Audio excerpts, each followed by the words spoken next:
And it's showtime. And for the first time in a while, not that many people here because I didn't give much of an advance warning. PBR, you're the only person in the chat. But we wait and see what happens, I guess. There's somewhat of a delayed reaction, maybe. See if people see notifications, because I didn't send an early notification for this live stream, because time just kind of got away from me because I was watching Doctor Who on iView. Hey Luke, how's it going? Just thought, yeah, it was really quite weird when I realized I'd forgotten that Doctor Who would have already streamed. And so I watched it. Thol, hello. Good morning to you in Sweden. Good evening from Australia. PBR, well, I'm glad you enjoyed the New Year's Eve chat, PBR, because I certainly did. My goodness, didn't that time fly by? And Adele, hello to you. Just to see the gang all coming through the virtual doors. I don't know if we'll see Aidsy tonight. We might. I talked to him yesterday. We both had pretty big New Year's Eves by the sound of it. And he, I don't know, maybe has forgotten that it's Thursday. I did send him a message. Yeah, I think the live stream was fine on YouTube.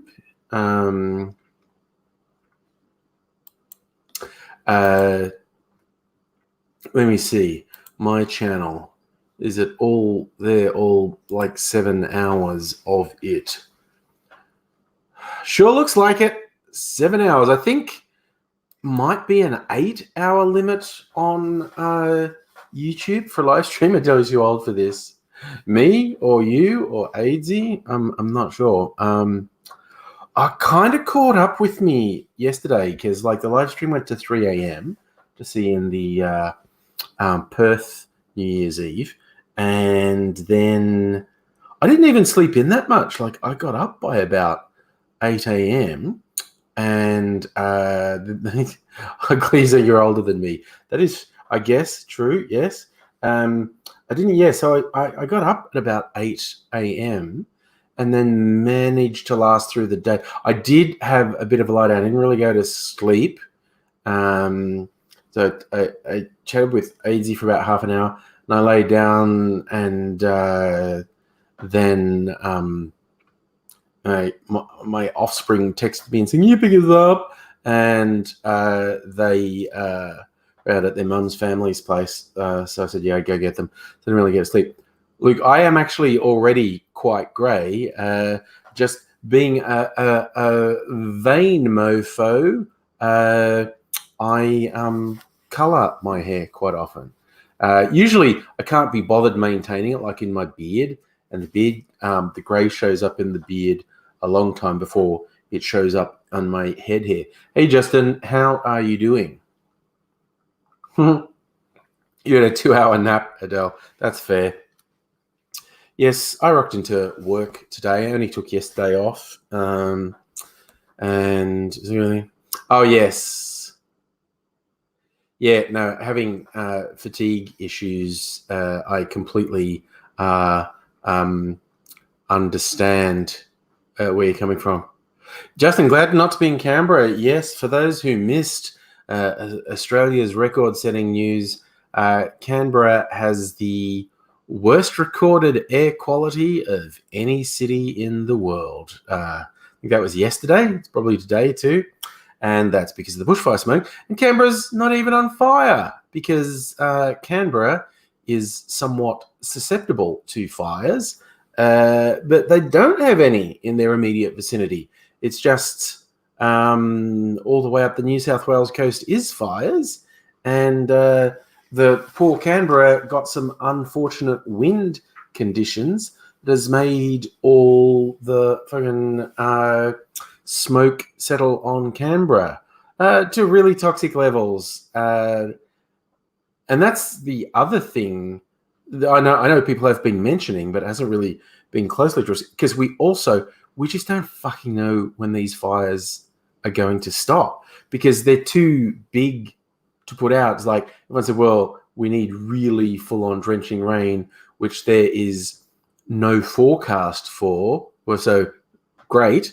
I mean, if this level of exposure to these dangerous levels of smoke continues for weeks more, months more, the number of people who are going to get serious health complications, the number of people who are going to die early, from lung disease caused by smoke, is not good at all.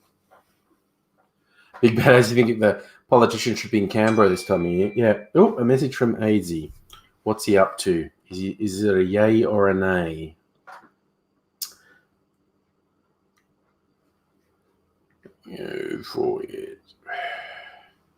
Yeah, we're going to see AZ sometime in the next half hour, maybe. So there you go. Luke, you're getting 42 in Canberra. Depending which forecast you believe, tomorrow's the hottest day this week for Melbourne, and then it's going to get cool again.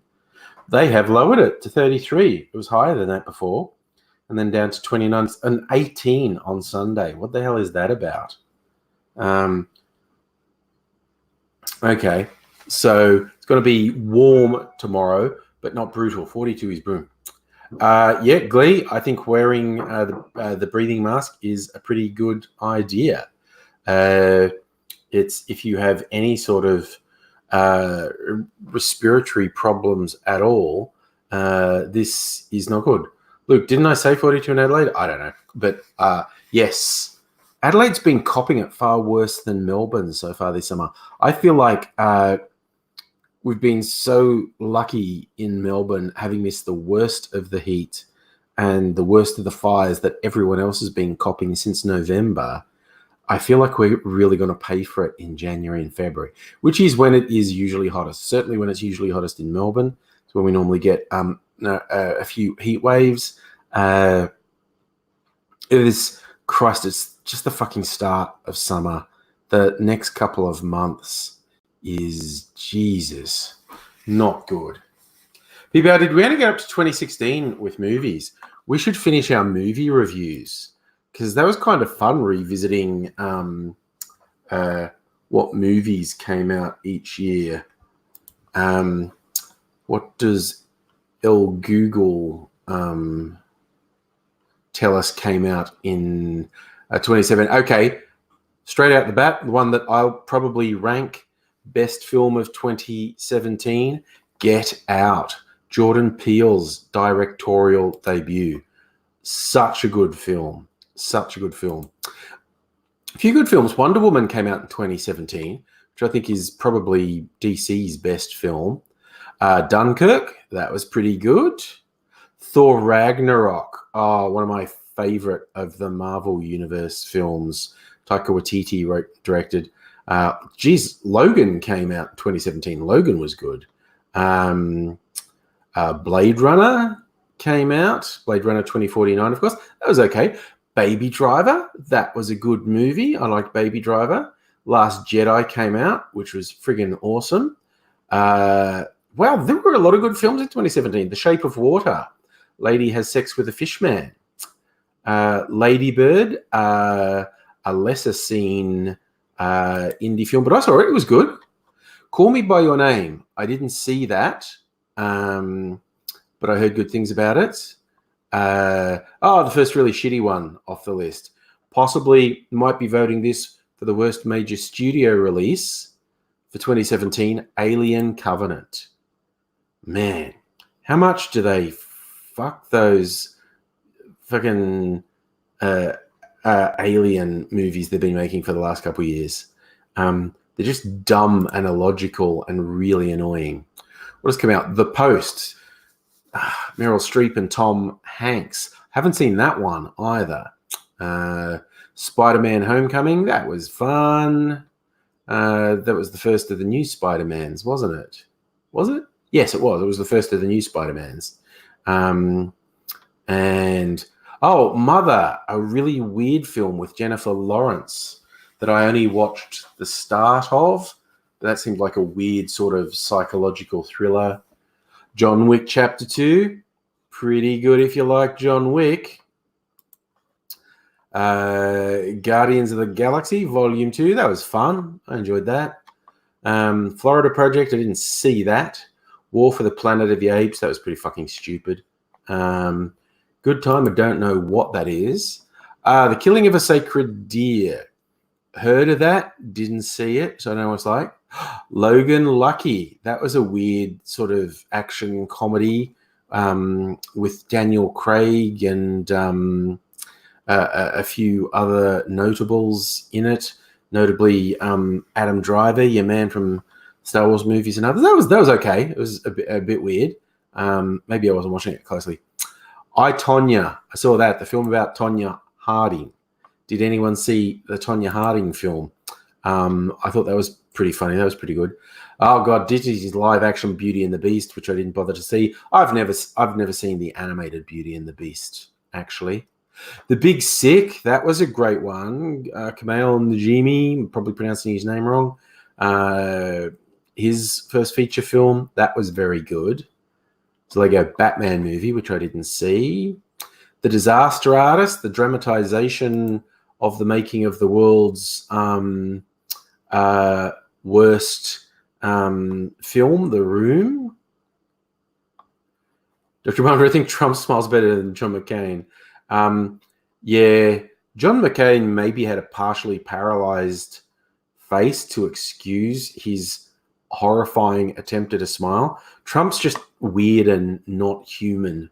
Trump's not human at all. What else came out in 2017? Phantom Thread. That was a big name film, and I still haven't seen it. Daniel Day-Lewis. Justice League. Yeah, that was pretty ordinary. Saw that.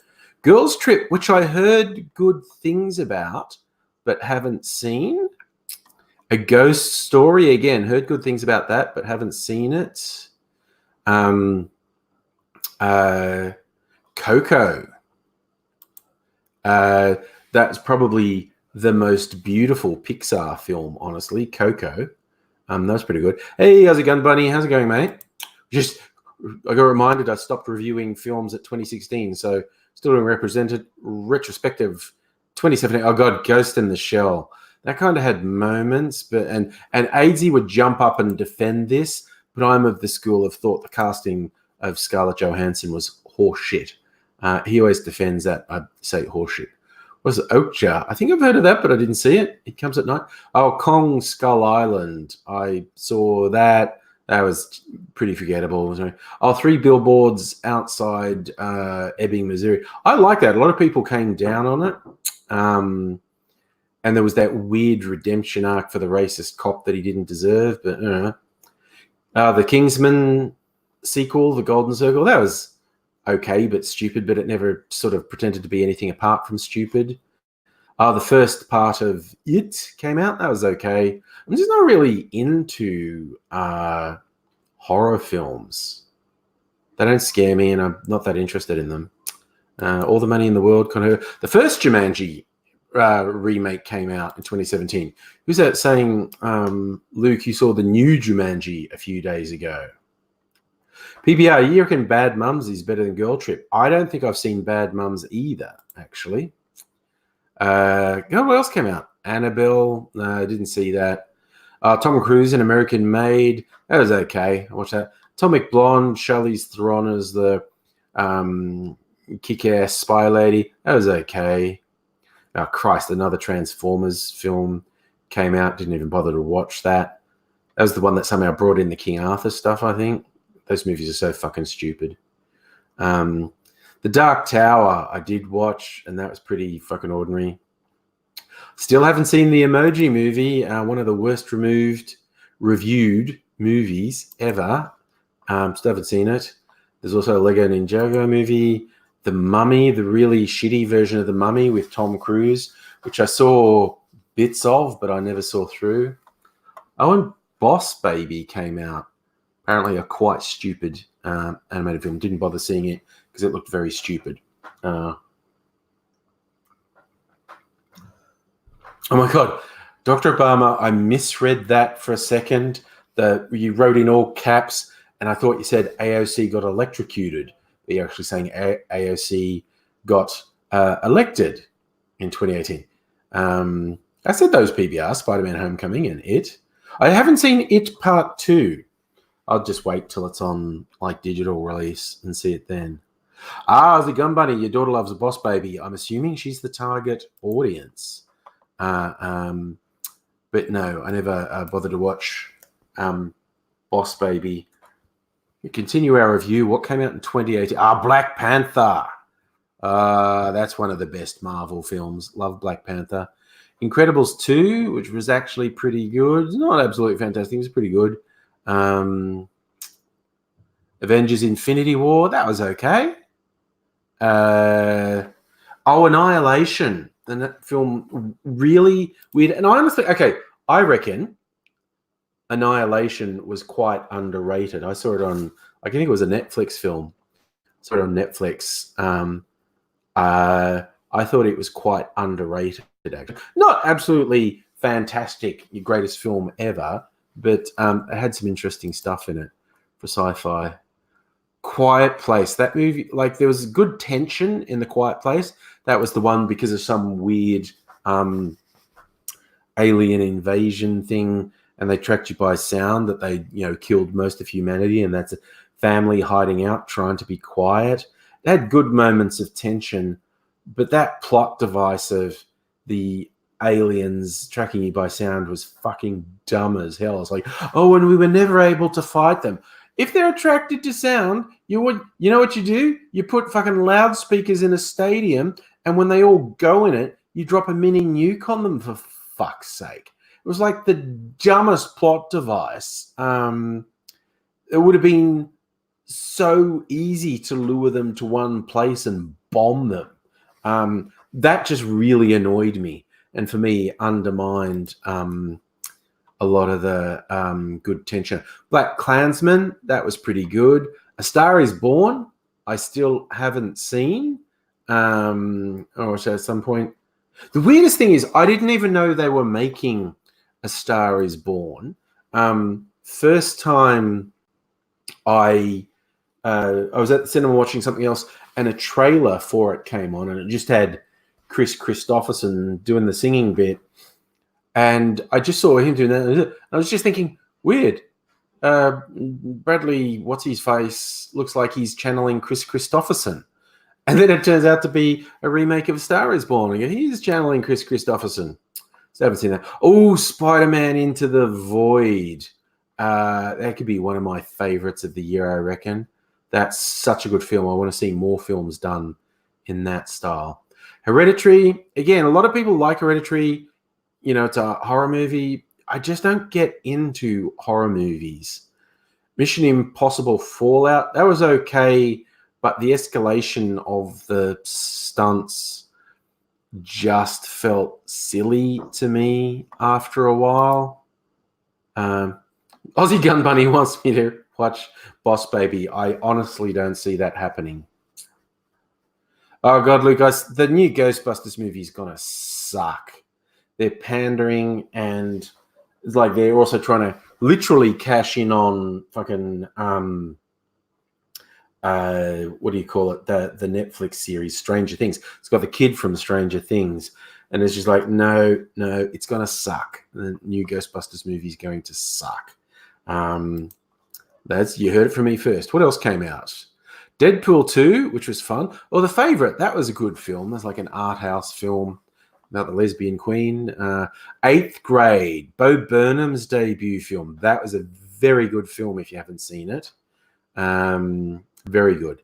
Oh, God, Jason Momoa in Aquaman came out. It was pretty ordinary, although, as we all agreed in the New Year's Eve live stream, a lot of thirst for Jason Momoa.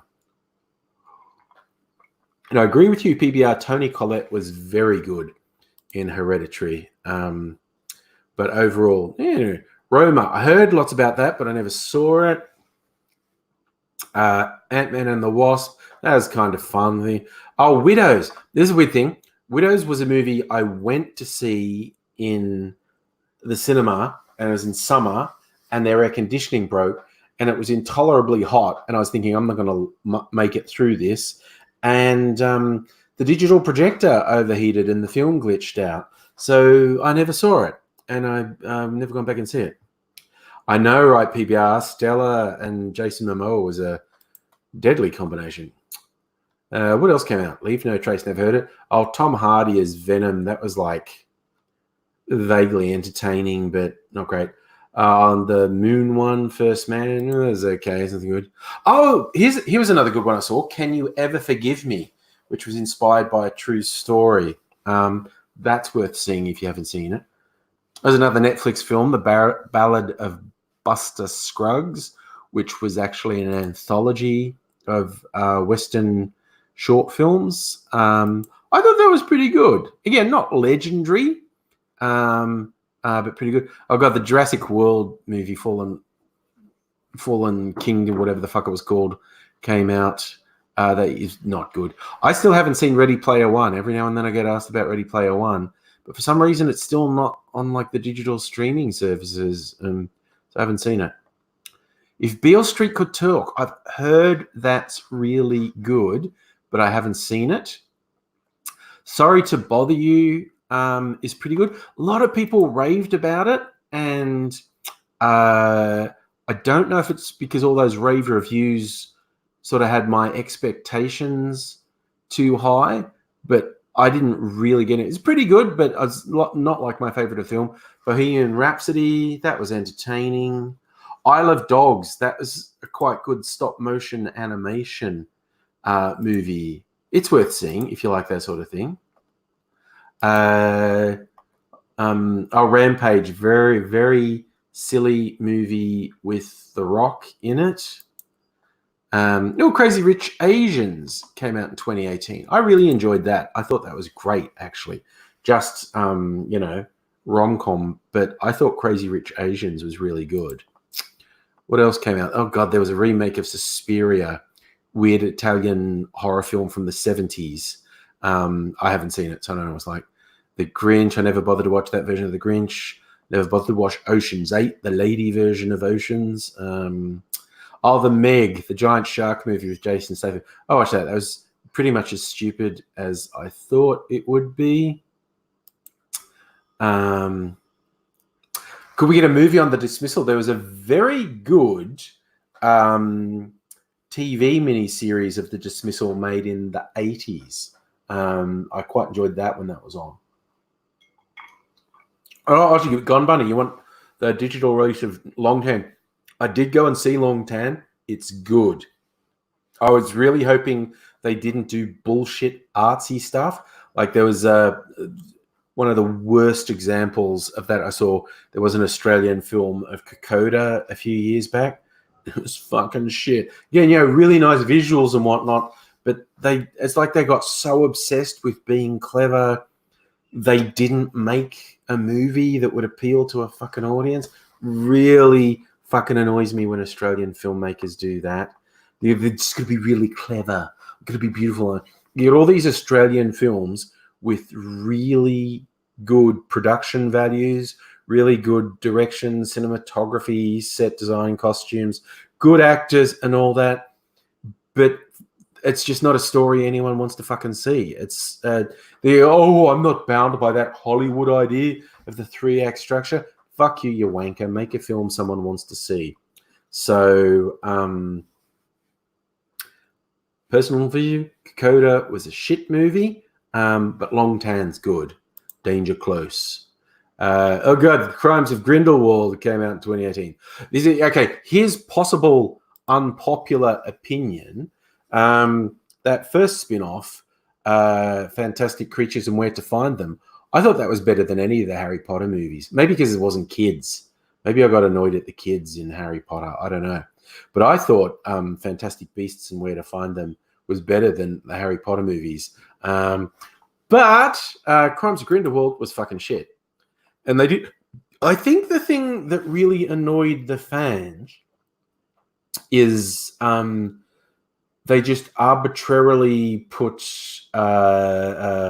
what's her name, McGonagall into it, But in Harry Potter canon, in that year, McGonagall would have been 8 years old, but they have her as an adult teaching at Hogwarts just because. So I think that really annoyed a lot of fans. The Cock Blockers, that was a vaguely amusing comedy. Ralph Breaks the Internet. I did see Wreck-It Ralph. Games Night, I think that's a really shitty film for me. I did see Bumblebee, probably better than a lot of Transformers movies, but still didn't do much. Mandy, I just recently saw that weird acid dream of a Nicolas Cage movie, Mandy. It was weird. It was kids, don't do drugs, but you're clearly meant to be on hallucinogens when you watch Mandy. You are very clearly meant to be on hallucinogens. Even the color scheme. The Predator, which I saw, which was kind of stupid. Don't think I saw A Simple Favor. The Nun, I didn't bother to watch that. Hotel Transylvania film, I didn't watch them. Mortal Engines, Peter Jackson film, which I thought was kind of shit, but Mrs. Angry liked. Mary Poppins Returns, I did see someone saying that was pretty good. I might watch that at some point, actually, PBR. I haven't seen it. I'll watch it at some point. Solo came out, and I still think their biggest mistake with Solo was putting it out in the American summer. They should have. It doesn't matter that it was finished. They should have just waited to Christmas. We were used to getting Star Wars films at Christmas. It was just all wrong when they put Solo out. It did poorly. Blind Spotting, I don't know any of them. Those are the main ones that Google put out, came out in 2018. I love looking back at these things because it's a weird mix of thinking, I thought that came out before that, or I thought that was more recent than that. It's really weird things. And of course, let's review last year. Of course, Avengers Endgame, which was okay. You know, as moments. Once Upon a Time in Hollywood, the Tarantino film, I like that. Little Women, which I've heard very good things about, but haven't seen yet. Irishman, what's that? A 3.5-hour film on Netflix. Haven't seen that. Might watch that at some point. Knives Out, possibly my favorite film of the year. Knives Out, written and directed by Rian Johnson, who did The Last Jedi, is very good. Rise of Skywalker came out. Still too early to talk spoilers for that. Don't want anyone talking about that yet. I think in another couple of weeks I'll be happy to. I'm happy to talk spoilers about Joker. Actually, I was very cautious about spoilers, but I think anyone who wants to see Joker has seen it. That could be fun to talk about Joker, unless someone hasn't seen it and it would really upset them. You can say that in chat, and I want to. Marriage Story, which is another Netflix film, which I saw, which I thought was pretty good, divided a lot of people. Parasite, which a lot of people said was the best film of the year. Again, I don't know if this is one that got talked up too much. I liked it. It was good as a Korean film, but it wasn't my film of the year. What else came out? Frozen 2, I didn't see. Toy Story 4, I haven't seen. Ad Astra, the space movie with Brad Pitt. That was good, but nothing great. Is AZ having technical problems? What's he doing?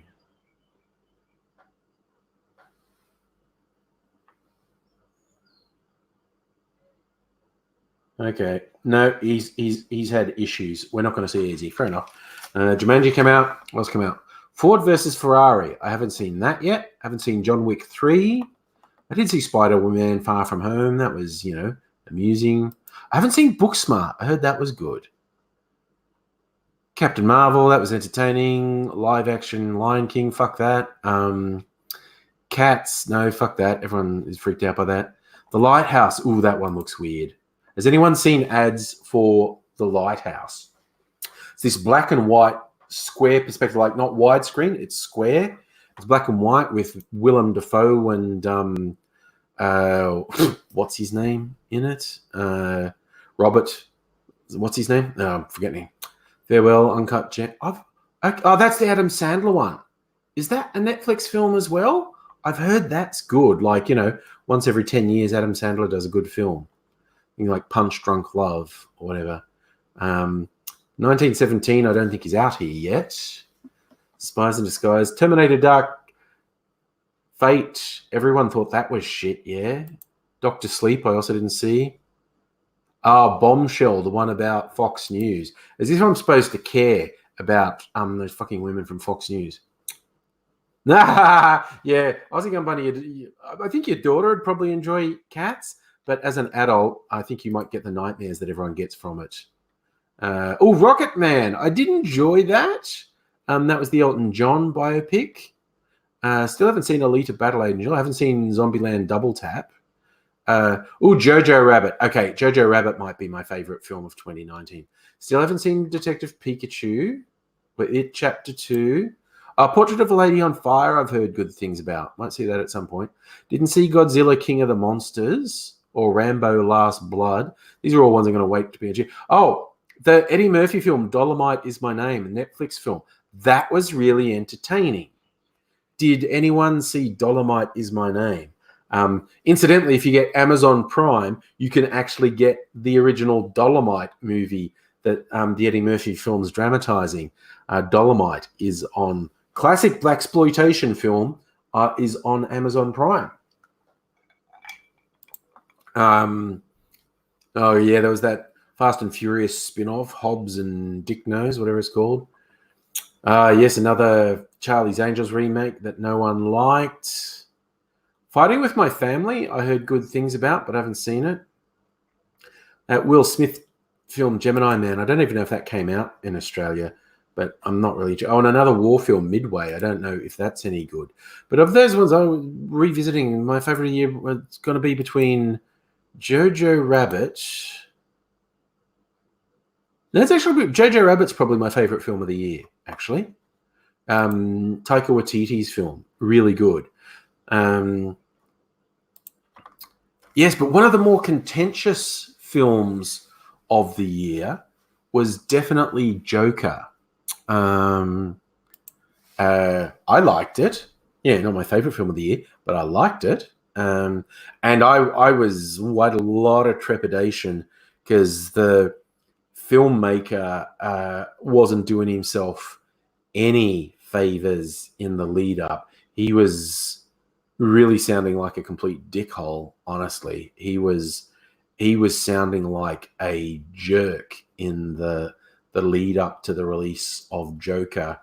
And there was this bad vibe, like that Joker, was basically an alt-right incel hero. And that did not sound good. I could see alt-right and incel types identifying with him. That's not the movie's fault. I thought it was funny. Politically, like the movie had explicitly radical left messages in it, fucking kill the rich. Like Thomas Wayne, Bruce Wayne's dad, rather than being cast as a good guy, the, benevolent millionaire, he was really cast like, well, basically those billionaires who think they know better than everyone, particularly the ones who want to run, as Democratic Party candidates. They really do not paint him in a good light. For me, two of the more interesting bits, because it's like, it's a Joker origin story, and going, okay, well, they dropped literally all of the supernatural, fantastical elements of a DC story. Like there was no, being dropped into a vat of chemicals for the Joker. It was literally just years of mental illness and an abusive and unfeeling society basically pushed him over the edge. So that was one of the really interesting aspects of it to me, that they completely and utterly dropped the fantastical elements of the story. I was thinking about it, I don't think Batman's dad is. You mean in the Joker movie was he involved with the underworld? No, I don't think he ever has been in the comics either, although I'm not sure because I don't read a lot of the superhero comics. No, he's just a billionaire. And as made clear in the film, he's an arsehole, essentially. Like, you don't get to be a billionaire without being an arsehole. PBR, you watched... Yeah, I saw season 3 of True Detective with Mahershala Ali.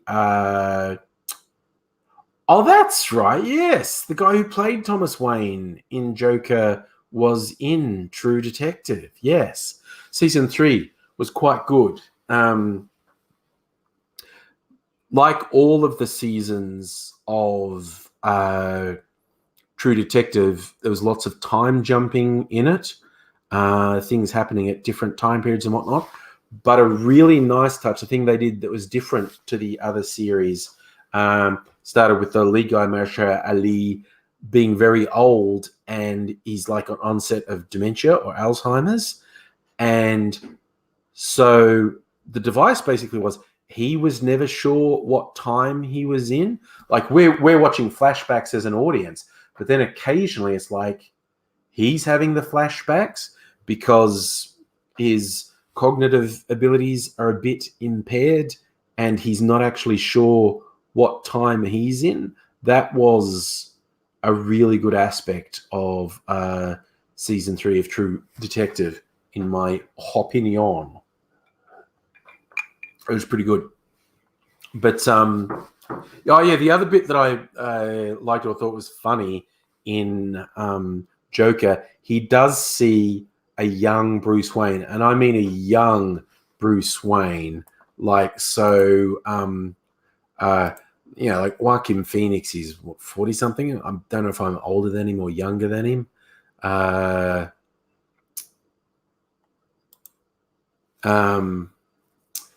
Yeah, okay. Joaquin Phoenix is 45, and the Bruce Wayne in this movie seems to be like pre-teen, which means in that world, Bruce Wayne comes of age and becomes Batman. He's going to be beating up a senior citizen. Joker would be in his mid-60s or 70s as Batman's in his prime, like in his 30s, which makes Batman super mean if he's going to run around beating up this senior citizen with mental health issues. But I thought that was really... But basically, they just completely redid the idea of the Joker for that. Like I said, none of the fantastical elements of the comic world. And what was interesting, like one of the more cynical takes I heard on it was like, because it was a it is a comic book movie, but it was comparatively very cheap to make, like 60 million as opposed to 200 million most of the make, and it grossed more than $1 billion. So it was like cost $60 or $70 million to make and grossed over $1 billion, which makes percentage-wise one of the most profitable of the comic book movies. I'm going to see if I can find a list of the budgets for the Marvel. That's right, Marvel movies budget. So saying Incredible Hulk, 150, Spider-Man Homecoming 175, Iron Man 2 200 million, Thor 150 million.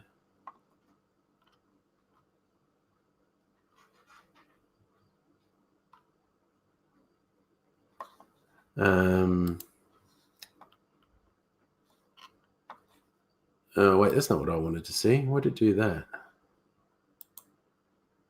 No? Okay, fine. My browser's being a bit of a shit. So, yeah, Spider-Man Homecoming, 175 million. Iron Man, these are we're the old ones. Thor, Doctor Strange, 165 million. The first Iron Man, 140 million. That's one of the olds. Guardians of the Galaxy Volume 2, 200 million. Yeah, I think all the recent ones are like 200 million. So Captain Marvel was 150 million. Age of Ultron, 250 million. Endgame, 300 million. Infinity War, 300 million. Ant-Man, 130 million. So, yeah, even the low-ranked Marvel films have a budget of 2 to 3 times that of Joker. And it was hugely profitable. Yes, you're right, PBR. There was the underlying theme of bullying in Joker. Like I said, they really were trying to get you to see things through the Joker's eyes, which worked out way better than I thought it would. Because as soon as you hear that Joker is basically an incel, and they say you're going to see it from his point of view, it's like, that's not good. I see incel points of view on the internet all the time, and it's not good. But yeah, it was this whole eat the rich vibe, which I was quite into, honestly. So yeah, I thought they did really well. And yeah, he did have a couple of very good lines.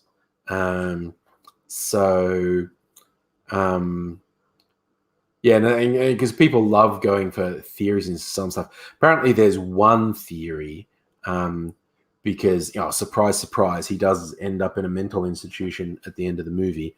One of the fan theories is everything that happens in the movie is just in his imagination, which I think is silly. But that's the thing with those fan theories. People just love going right out there. God was weird. I saw someone put out a really out there theory about a Star Wars movie 2 years before the movie came out, and they turned out to be right. And it's like, they must just be doing a victory dance, like 2 years on, like, yes, I was right. I'm not doing the Joker dance there, aren't I? I'm sort of stuck in that the idea of the Joker movie. But yeah, I thought they did Joker quite well. And God, and this is me being bleeding heart lefty. I did get annoyed with the people on the righteous left who seemed to think that it was some affront to have the protagonist of a movie to be a not admirable character who doesn't get his comeuppance. And he ends up arrested and locked up, but that's just what happens with the Joker. It's like this weird mentality that a protagonist has to be virtuous if you're going to identify with them at all. They have to be virtuous. Yeah, Adele, there's a bit of violence and creepiness in Joker, certainly. And yes, if you're worried about there being some emotional triggers in that, watching it at home where you can pause it or switch it off is pretty good idea. It also made me seeing people say that stuff, say about Rick in Rick and Morty. Someone linked me to a video on YouTube, which was quite good. And it seems like the person who made this video makes some quite good analytical videos, but they were basically saying why Rick is Morty is bad is because it makes a hero out of someone who's a shithead. And he did allow for like diehard Rick and Morty fans go, well, Rick's not happy. He's in fact suicidal a lot of the time. And so you can't say he's lionized. And this guy does make a very good case that you can argue all you like about subtext, but the actual text of the show, Rick is the good guy. Rick is the one to be idolized. Rick is the one to be admired and aspire to. And you can't argue. That is it. That is the explicit text of the show. And the guy does make a good argument on that front. But I come back to, who the fuck says protagonists have to be admirable or virtuous? And I don't know. We've all got a bit of arsehole in us, some more than others. And yes, we've seen the examples of truly horrible, awful, toxic people taking their inspiration from Rick and Morty and having this deluded thing that, like, yes, I'm the smart one. I'm just like Rick, where most of them wouldn't even be Jerry on a good day. But they really identify like, yes, I'm like Rick. That's why no one likes me, because I'm too smart and whatnot. And like, the flaw in this guy's argument was like the suggestion that art and creativity has to take responsibility for the shittiest people who like it. And you can't do that if you're going to create something. I mean, there's degrees of being responsible and irresponsible. I don't think the makers of Rick and Morty are particularly irresponsible. But yes, they make a fucked up character seem admirable, and some really fucked up people feel like they identify with him. But I don't think you can really just say that makes them bad people for doing it. So, just the idea that when you create something, you have to be responsible for how the worst person interprets it. That's bullshit in my mind. I brought up Swordfish. Yes, the old Hugh Jackman, John Travolta, Harry Berry film. I've got that on disc in the next room. So I was going on, you're saying about Bad Guy and Sword. The thing is, Swordfish was, first, the political climate was completely different. We didn't have these murderous fucking young white men who think they're the victims, which is what people were worried about with Joker. But second, Swordfish is just ridiculously fantastical as well. And that was one of the things, because Joker was so sort of gritty and real world. That's what people thought. It's like, good call, Adele. Helter Skelter is why that's bullshit. Just the Innocent Beatles song Charles Manson decided was a message to fucking, kill people and start a race war. Can't really hold the Beatles responsible for that. Or can you? No, you can't. But yeah, and it's, like I said, it's certainly possible for creators of entertainment and or art to be very irresponsible. I don't think the makers of Joker were particularly irresponsible. Like I said, I think the dominant political message was actually quite heavily left-wing, radical left-wing, as opposed to right. Irish Lincoln, hello. How are you? You don't go to the movies. What's your chosen form of entertainment in this modern world of ours?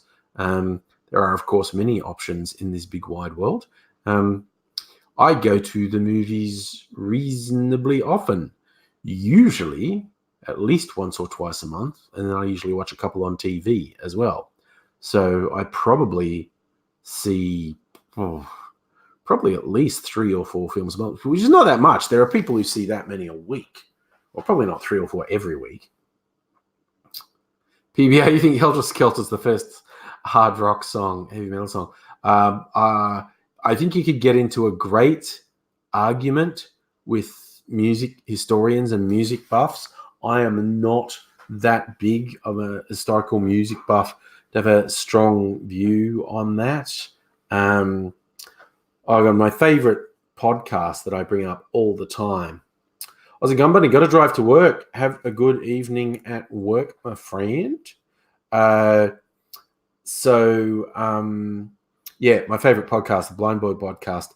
He is more than a tad obsessed with musical history, and over his hundreds of podcasts, he's got several that are deep dives into particular genres and exploring the cultural elements that brought that music, the cultural and technical elements that brought various music genres to the world. And he looked at heavy metal, and as he believes, and he's probably not particularly unique in this, that he thinks the first true heavy metal album, not heavy rock, not heavy metal-ish song, but entire album counts as like the first heavy metal album, was Black Sabbath's debut album. Safa, good evening to you. But yeah, he's done deep dives on disco and house and jazz and much more obscure stuff than that as well. Because I was bringing stuff in like how heavy metal is basically the logical progression of modernist art, a futurist, not modernism went into futurism. And one of the futurist thinkers published an essay called The Art of Noise. And there was actually a weirdo band from the 70s, 80s called The Art of Noise. But yeah, the way in this essay they described the progression of music, it's like it was basically predicting heavy metal, which is a very interesting take. Oh, PBR, everyone was influenced by the Beatles. Everyone who came after the Beatles was influenced by them. I mean, another one a lot of people bring up is obviously Led Zeppelin, and they certainly have heavy tracks, individual tracks that you would say basically qualify as heavy metal.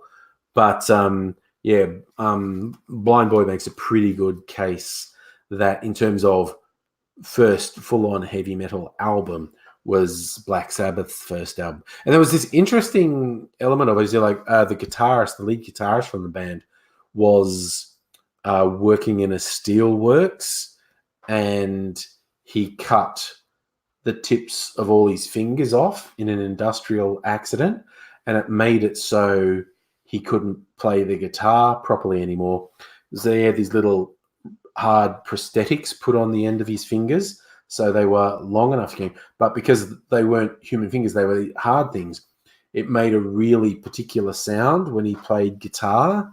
And so through this industrial accident, we get the heavy metal sound. So, which is an interesting take on it all.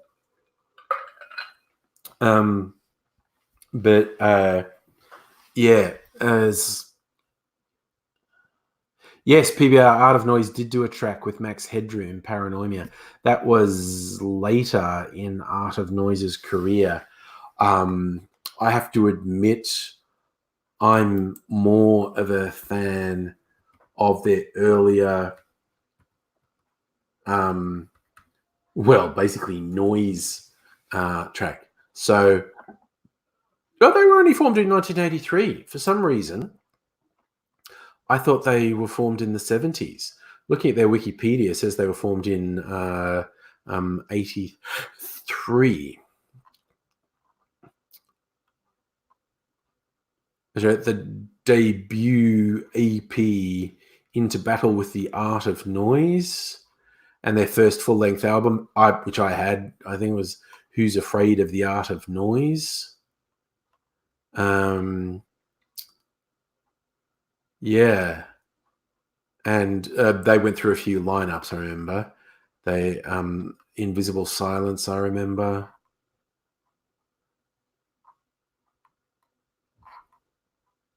And yeah, I think they're still making music, basically, in various forms. But yeah, look up old Art of Noise tracks on YouTube. There's some really fun, weird stuff. Trying to think, if I look up on YouTube, I'm sure the clip will come out. The Max Headroom one always comes out. It's a big fan of Max Headroom too, honestly. Close to the Edit. That was my favorite one. That was really weird. I quite liked that. Oh, that's right. The Art of Noise teamed up with Tom Jones to do a version of the Prince song, Kiss. And they also did a version of Peter Gunn's theme with Dwayne Eddy. They did a whole bunch of stuff over the years. PBR is a Blue Man Group fan. There you go. David, that's a classic. The John Cage track, 4 minutes 33, The Peak of Music. You know, you get pinged on YouTube for copyright infringement if you post a video that's 4 minutes 33 of silence and say it's a cover of John Cage's 433. Oh, Irish, you watch Netflix, yeah. Don't actually go out to the museum. Good evening, Miss Foxification. Yes. We're all old enough to know the difference between the analog of vinyl LPs and as opposed to the digital sound reproduction of CDs. And even MP3s, online digital music, was even lower grade than CDs. So, audio files have all sorts of arguments. It's really interesting, in the last couple of years, the sale of LPs has gone up quite a bit. But yeah, I haven't bought any vinyl since, the rebirth of vinyl. I've just got all my original vinyl from the 80s, mostly. Probably some early 90s stuff too. 3 milk crates of albums, 1 milk crate of 12-inch singles, which was the big 80s thing, and a box of 7-inch singles. And good evening, Stella. Safar, have CDs lately gotten better than early CDs? I don't know. I think there's a good chance that the sound quality on CDs may have actually gone down because people got used to lower grade sound with online digital music. Oh, David, you're a Devo fan. I did like early Devos.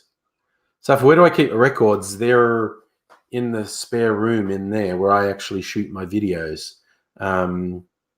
Really must have a slave at some point because I've got a turntable that will record vinyl onto like a USB drive.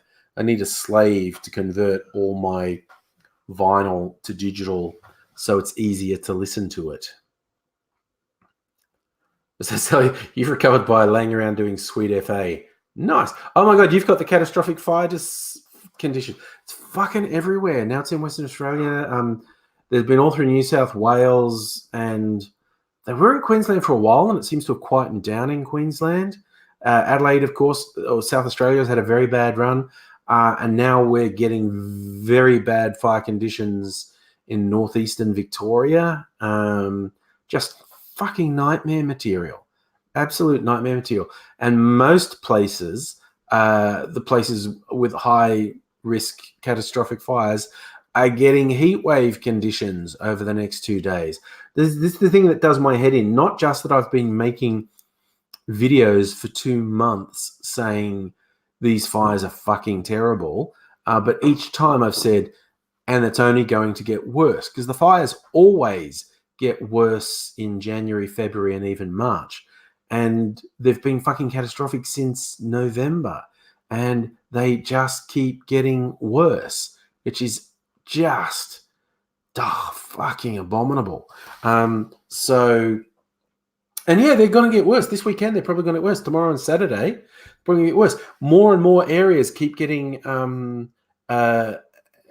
evacuation orders. It's like, oh, you want to get out today? Don't leave it till tomorrow. And all the highways leading out of these places are absolutely fucking congested with cars. And where are they going? Where are they going? Oh, God, yes, Adele and Scummo did the cricket thing again. It was bad enough a month or so ago when he made this fatuous comment about, oh, it's a tough summer, but I'm sure the cricket's going to distract everyone. And everyone's like, shut the fuck up.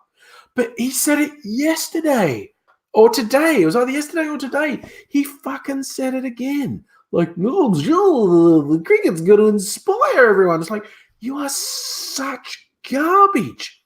You are so fucked. Oh, wow. Was that misclassification? 2 potential cyclones for the Northern Territory and Western Australia. It would be good if we got that, if we got monsoon that brought a bit more rain and temperature drops, because it's pretty fucking bad at the moment. And hey, buddy, how's it going? That's one thing that a lot of the fire authorities have said, we're just trying to contain these things and fucking save as many people and homes as we can, because we can't put them out. They're too big. We cannot put them out. It's not possible.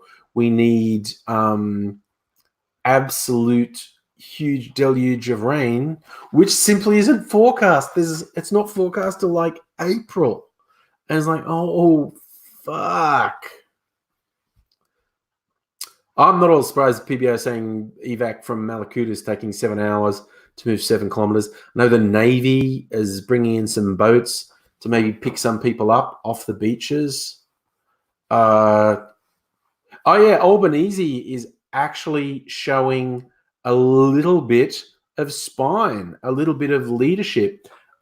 He's yet to actually say Scummo is shit and should be ashamed of himself. But there's basically been, he's making it clear, we need leadership that isn't there. So he's playing it very softly. He doesn't want to be seen to be politicizing the fires, but Scummo's just the fucking worst. He's the absolute worst. Need to. But I mean, God, some people are saying some dumb shit online. This is one of those things where it's like, okay, yep, this is one of those times where I'm embarrassed to be a lefty because people are saying dumb shit about, oh, the Governor General should sack Scummo for being useless. That's not how it works. You actually have to do something quite extreme. Like the dismissal we did have, Gough Whitlam's government back in 75, was because he lost control of the Senate and the opposition blocked supply. So there was no money like to pay government employees or do anything with the government. And it was paralyzing the country. And the then Governor General, who was a hopeless alcoholic, he acted on very bad advice that, he should sack the government. And no Governor General do it. Certainly not just because Scummo's a shitty prime minister. There's no problems with supply or anything. So it is quite embarrassing, super embarrassing to see, people on the political left saying really stupid shit about, the Governor General should sack him. It's not. And Stella, you raise a good point. We're probably a countdown till Dutton tries to knife Scummo, which again would be an absolutely ridiculous, stupid thing to do. But then again, Dutton's really stupid and egocentric and sociopathic. So I think he could. I do wish people would stop saying the embarrassing things about getting the Governor General to sack Scummo. Putting all the pressure on him and telling him he should resign, that's hilarious. Like, he must feel like shit. Although I don't think he's capable of it. He's got that weird evangelical religious thing that he was put there by God. And he's the type who goes, literally anything that happens is God's will, and it's like it'll all work out. And this is the thing that creeps me out. Like the only thing that's going to get us out of the critical stage is a lot of rain, which I guess will happen eventually. But that piece of shit and all these creepy followers, if and when it rains, they'll go, "Oh, that was us. That was our praying that made that happen." Jesus, they're going to be insufferable. Ooh, geez. This sounds like a fun drink. Just found one called a Red Ant that's got whiskey, cherry liqueur, Kirschwasser, which I don't have, but I have an approximation of it. Don't have mezcal, but I've got some tequila, syrup, chocolate bitters. I've got chocolate bitters somewhere. I might make that. Look at windy.com. Wow. Okay. Yes, Irish, the production of CDs has dropped right off. I think there's actually more vinyl sales than CD sales now. Digital streaming tops everything, but I think there are more vinyl sales than CD sales at the moment. And hello, Fox of Fate, been gaming. Let me look. Windy.com. Windy.com.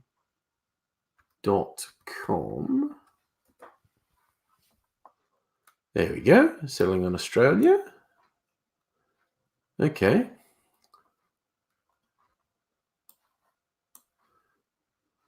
It's pretty. I know you can see it. Wait, there's Perth. Okay. I know what it means. So what do we do? Oh, look, I'll share it so everyone can see it. Look at pressure. Yeah, Miss Fox, I guess you want to make a cocktail called the milkshake duck. The thing that seems good but ends up being racist. See, I'll share my screen, and we'll do this Chrome tab. Okay, so this is windy.com. Particles, animation, pressure. Okay, so there's Perth.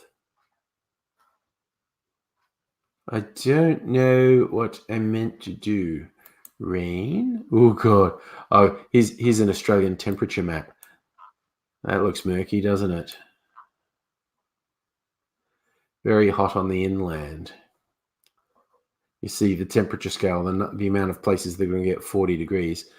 Ooh, oh, I see. You're talking about are those swirly bits? Are they potential tropical cyclones? Because that's what they look like. Layers, turn on pressure.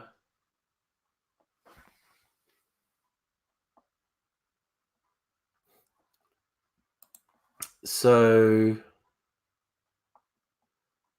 temperature, rain, thunder. Yeah, we've got wind. Ooh, wow, what was that? Oh, that looks okay. That looks bad. It's a long way off the coast, but that definitely looks like the formation of a tropical cyclone out there. And there's another one here, something forming here. Still a ways off the coast, but if they move towards the coast, wind gusts. Oh, okay, yeah. Look at the wind around Western Australia is very different to most of the country, which is not good when you've got fucking critical fires as well. To have high winds, that's a very bad combination. Looks like a lot of fun to play with. Good old windy.com.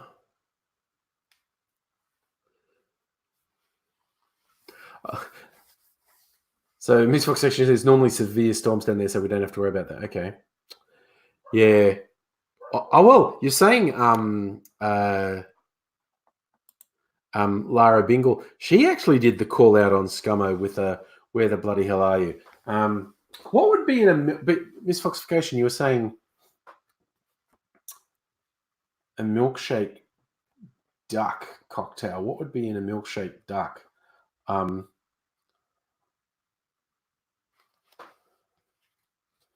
Is this one? Vermouth, Scotch, Curacao, and tonic. Yeah. Bourbon, lemon, creme de cacao.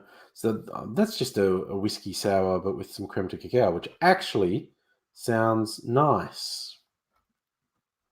But I'm tossing up between. Wait, where was the? Oh man, I lost it. I had one. A red ant, whiskey and cherry, and I think I'll know what I'll put in place of Kirschwasser. A little bit of tequila and syrup. And what sounds better, whiskey with cherry and tequila, or whiskey with lemon and creme de cacao?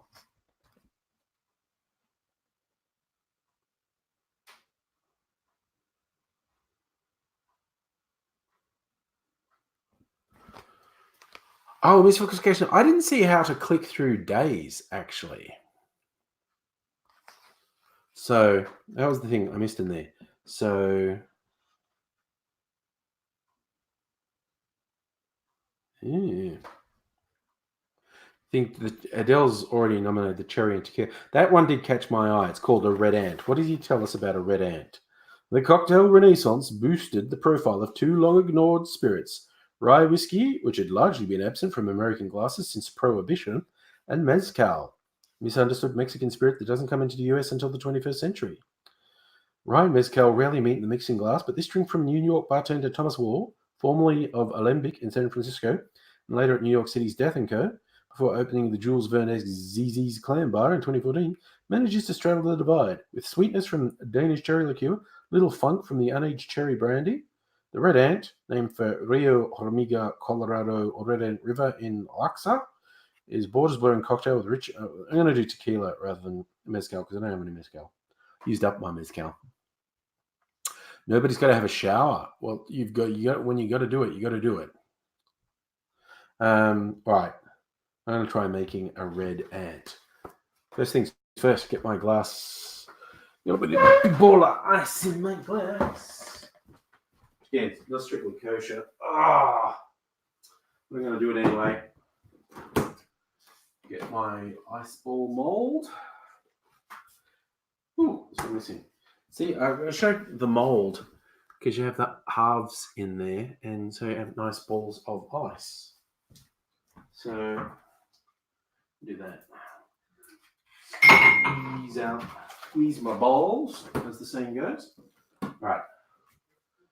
So that's chilling the glass. And I got rye whiskey. And where's my cherry liqueur? I'm gonna do this one. And cherry. So get all these ingredients lined up. Cherry and brandy.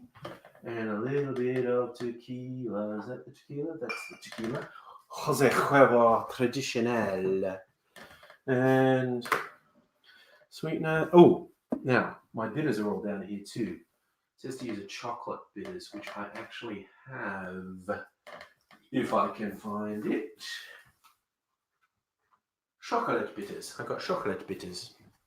All right. Let's get this together. I'll just mix it rather than put it in a shaker. Okay. What were those numbers again? Foxy, she said green apple gin and green apple vodka. All right. Where are we? Red Ant.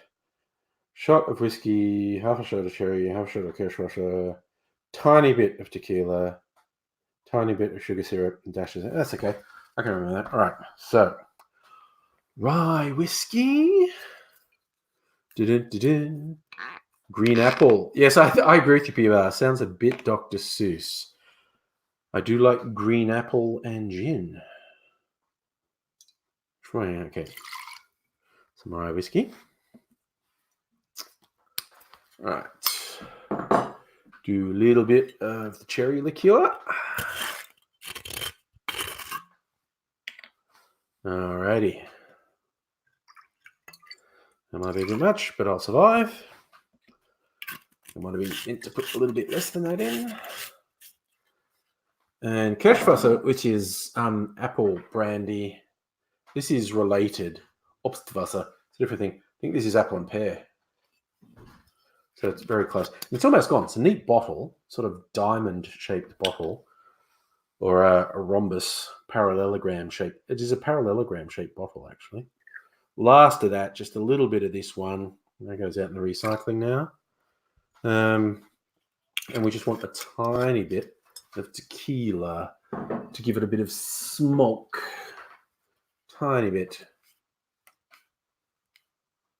I like that, Catherine. Green apple vodka plus Angostura bitters plus lemonade is an apple pie cocktail. I like that.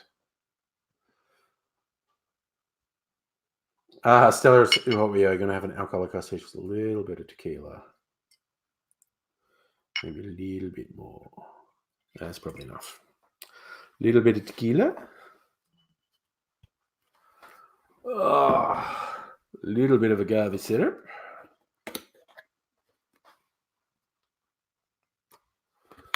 And a couple of dashes of chocolate bitters.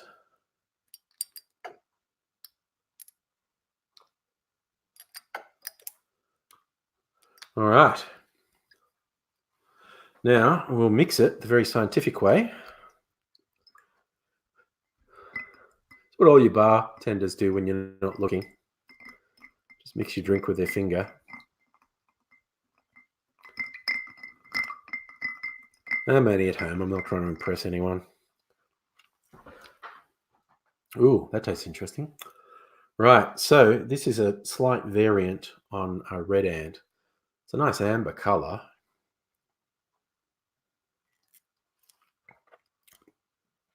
Ooh, that's good. That is good. Ooh, the different flavors come through. I mean, the dominant flavor, unsurprisingly, is the whiskey flavor. In fact, I'm not really tasting the tequila. Maybe it really did need mezcal because mezcal is like tequila's smokier cousin. Okay, Aris, see you back on Twitters, man. Enjoy work. Oh, yeah. I mean, the obvious dominant taste is the whiskey because that's what it mostly is. But the fruit liqueurs come through too. My favorite sort of cocktail where you get multiple flavors coming through. Oh, yeah, that's pretty good, actually. Oh, I don't mind that at all. So I was 41 in Dubbo currently. That's not surprising. Where I grew up, it's fucking hellhole. It gets so hot in summer. And they were all running out of water as well. I took a picture. I went out to the movies with Mrs. Angry on the weekend and had a couple of drinks at a cocktail bar beforehand. And I took a picture of the ingredients of one because I wanted to try and make it. Was it? It's just gin, cognac, Lillet Blanc, lychee juice, and citrus. I don't have any lychee. I have all the other stuff: gin and cognac and Lillet and citrus juice. Lychee was definitely flavor. It was really nice. They called it Willow in the Wind, and it was really good. I want to try and make that one. What did I see? Oh God, I've already forgotten what was there on Saturday night. It was Jojo Rabbit. That's right. I was talking about it just earlier. It was Jojo Rabbit. Went and saw Jojo Rabbit on Saturday night. It was bloody good. Probably my favorite film of 2019.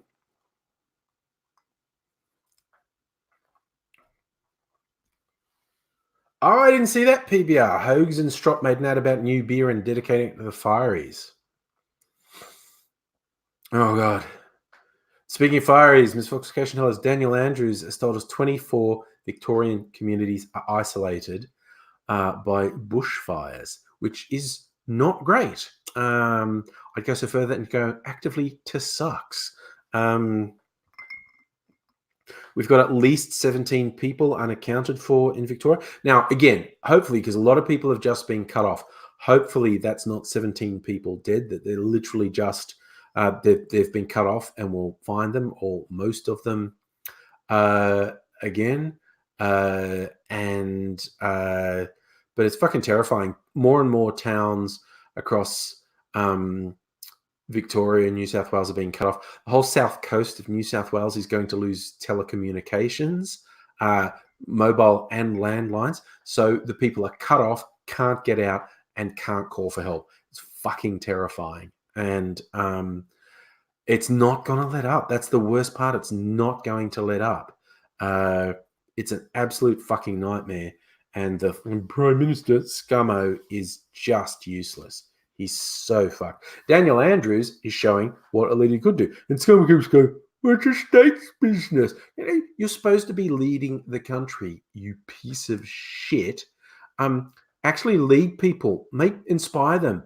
Make them think that there's someone with a plan, that you're talking to the fire services, finding out what they need, and then doing everything in your power to get that, because they're definitely under-resourced. There's definitely a bunch of shit they need. There's definitely a bunch of support they need. And Scummo just sucks so hard. No, buddy, you're looking for the next time you abuse your liver and brain cells. Well, you know, everything in moderation. I don't even remember. I don't think I'd made that many cocktails on New Year's Eve, especially considering it was like a fucking 7-hour stream. I think I just kept going. I know there was that period where I thought, oh, watch out. You just had 2 in 30 minutes. Like I knocked back that absinthe cocktail in about 10 minutes. And I remember thinking, well, that was a bad idea. You need to fucking slow down. I don't think I made more than 4 or 5 cocktails. And yeah, so you're right. Andrews is making Scummo and Berejiklian look bad. But Berejiklian's making Scummo look bad. She's more on top of things than he is. Scummo's just the fucking worst. What are we getting for 18 to 24 bucks?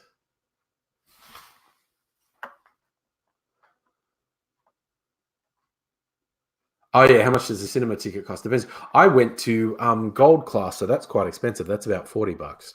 And we got really nice food. But yeah, the regular cinema I go to, or I remember there's Cinema Club.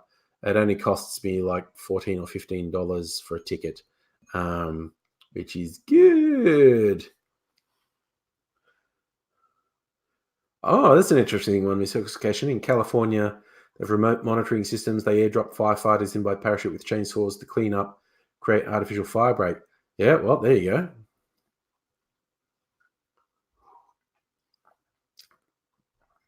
Yes, but my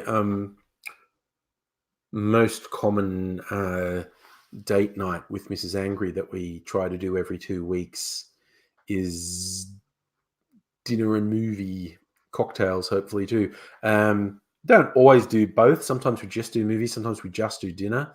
But it's nice to do dinner and movie. Gold class, you get the dinner in the movie, which is nice.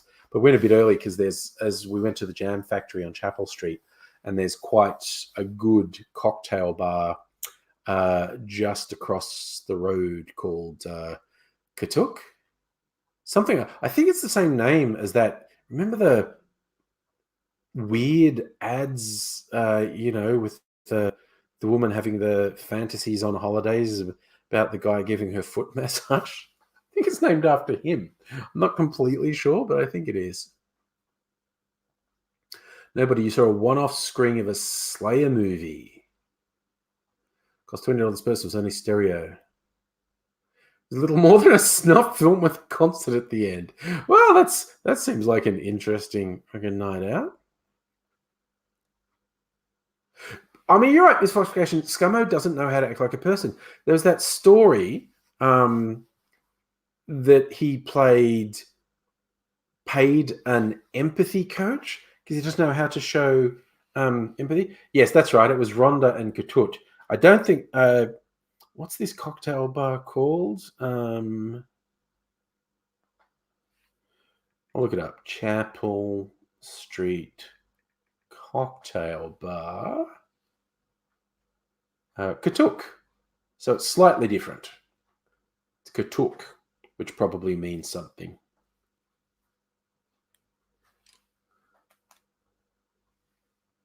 Nobody. He wants Scummo to be in the Blood and Gore movie. Fair enough. Fair enough. Oh, yeah, PBR. I don't think there's a TGI at the Jam Factory anymore. I don't think it's there anymore. I could be wrong, but I don't think it's there anymore. Things move and change and whatnot. But yeah, they used to have like next to the Gold Class at the Jam Factory, they opened their own bar called Rocks, and initially they had some really good drinks in there, but they sort of progressively cut back their cocktail menu, and it kind of just got more shit. So we stopped going there. It was very convenient because it's right next to the movies, but yeah, they just cutting back on their offerings to the point it's no good. And then I found this place. It's directly across the road, and it's really good. And they have a few showy ones, like they build you this tall drink, and then in a half passion fruit, hollow out such a thing, put a shot in there and set it on fire. So they do a few showy ones. I know they do one that's got like Persian fairy floss on the top. But yeah, that one I was talking about, the Willow in the Winds, I want to try and make it because it was very good. It's very good. Mrs. Angry always takes notes now when we go to places. She takes notes on what we have and we rate it. Like, how good was that? Would you get that again? And my ratings for cocktails is like 7 out of 10 is, yeah, I'd get it again. 8 out of 10 is, I definitely would get it again. 9 out of 10 is, I actually want another one now. And I have rated a couple of drinks 9 out of 10, but this Willow in the Winds was definitely an 8. It was very good. The other ones we had, I'd rate somewhere in the 7 to 7.5. They were good, but that Willow in the Wind one stood out. It was very good. There's our other favorite food places is a place on Carlisle Street in Balaclava called Alona Stolla, named after the Italian porn star politician. Both their food and drinks are very, very good. Oh no, nobody. The physical tick, you headbutted the bed end. Ouch. Oh, dude, if you want to feel better, there's a video in ages ago. I made a joke. It was a heavy metal meat eaters thing, and in one bit of being very heavy metal, because I'm wearing a hooded thing and sort of doing a death metal guttural thing, and I did the big scratch. One thing, I threw my head back, and I was too close to the wall. And I put the outtake in the video. I was too close to the wall, and I threw my head back, and I headbutted the wall really hard. So I'm like, bang, I'm like, oh, fuck, ow, ow. Like, it was more shock than pain, but it was a big shock. Stella, what would a 10 out of 10 be? Well, partly, I don't think there's such a thing as perfection. So I don't think I'd rate anything 10 out of 10. But 10 out of 10 would be like, I'm basically going to jump the bar and make it through. But yeah, I guess, if I start saying something's 9.5 out of 10, it's very good. Catherine, what does it have to be for me to attempt to make it home? Really, like a 7 out of 10, I would attempt to make it home. An 8, I'd definitely attempt to make it home, and 9, very much so. Like, it's remarkable.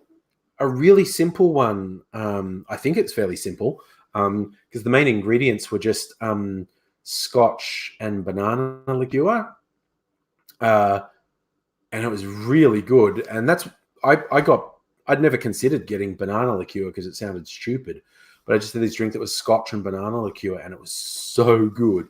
So I always have banana liqueur at home now. It wasn't a brick wall; it was plasterboard wall. Still hurt. Shocked me more than anything else. Also, if you're asking when do restaurants close in Melbourne, it depends. Your average restaurant probably stops serving by 10. I know a couple of places in the city that will serve you food till 3 a.m. though. So that's good. Adele, you're heading off. Bye. Thanks for dropping in. Yeah, Safa, you're right. In country towns, they close around 9:30. A lot of restaurants will start to close at 10. You do get later ones, particularly if they have a bar. But yes, if you're ever hanging out with me in the city, I know a couple places that serve food until 3 a.m. So,